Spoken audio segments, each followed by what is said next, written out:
মাটির আটতলা ভবন, আধুনিক কোনো উপকরণ ছাড়াই শুধু কাদামাটিতে তৈরি একটি বাড়ি দাঁড়িয়ে আছে 2 শতাব্দীরও বেশি সময় ধরে।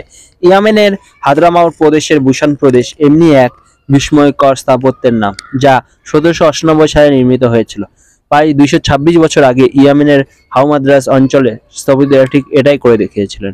নির্মাণকাল ও উপকরণ, প্রাসাদটি 1798 সালে নির্মিত। এটা পুরোটাই কাদা, খড় ও পানি মিশিয়ে তৈরি কাঁচা ইটের গাঁথনিতে করা। এই অঞ্চলের ঐতিহ্যবাহী নির্মাণ পদ্ধতির এটা একটি সেরা উদাহরণ।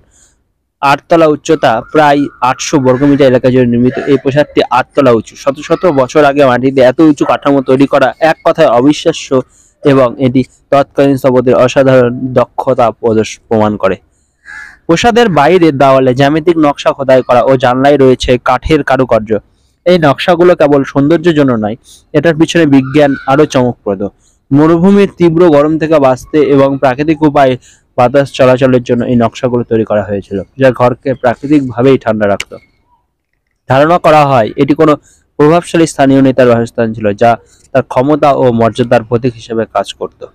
আজও বুসান প্রাসাদটি স্বমহিমায় দাঁড়িয়ে আছে, তা ঐতিহ্যবাহী ইয়েমেনি স্থাপত্যের শক্তি, সৌন্দর্য ও স্থায়িত্বের এক জীবন্ত ইতিহাস। শত শত বছর ধরে প্রাকৃতিক দুর্যোগ মোকাবিলা করে টিকে থাকা স্থাপত্য আমাদের পূর্বপুরুষের জ্ঞান ও পরিবেশ বান্ধব নির্মাণ শৈলীর কথা মনে করিয়ে দেয়। ইয়েমেনের মাটির বাড়ি, বিশেষ করে শিবাম শহরের বাড়িগুলো তাদের বিশেষ নির্মাণ পদ্ধতির কারণে টিকে থাকে। এই বাড়িগুলির মাটি ও কাদামাটিতে তৈরি, যা সূর্যের তাপে শক্ত হয়ে যায় ও কয়েক তলা পর্যন্ত উঁচু হতে পারে। এই ধরনের বাড়ি তৈরি করতে সাধারণত চুন এবং খড় ব্যবহার করা হয়, যা এটিকে আরো টেকসই করে তোলে। এছাড়াও নিয়মিত রক্ষণাবেক্ষণের মাধ্যমে বাড়িগুলি শতাব্দীর পর শতাব্দী টিকে থাকতে পারে। এখানে ইয়েমেনের মাটির বাড়ি টিকে থাকার কিছু মূল কারণ উল্লেখ করা হলো। ইয়েমেনের মাটির বাড়িগুলি সাধারণত কাদা ও মাটি দিয়ে তৈরি করা হয়, যা সূর্যের তাপে শক্ত হয়ে যায়। এই পদ্ধতি কাদা ইটের মতো, যা ক্ষণস্থায়ী দীর্ঘস্থায়ী হতে পারে। উপাদান, মাটি তৈরিতে চুন ও খড় ব্যবহার করা হয়, যা বাড়িটিকে শক্তিশালী করে তোলে।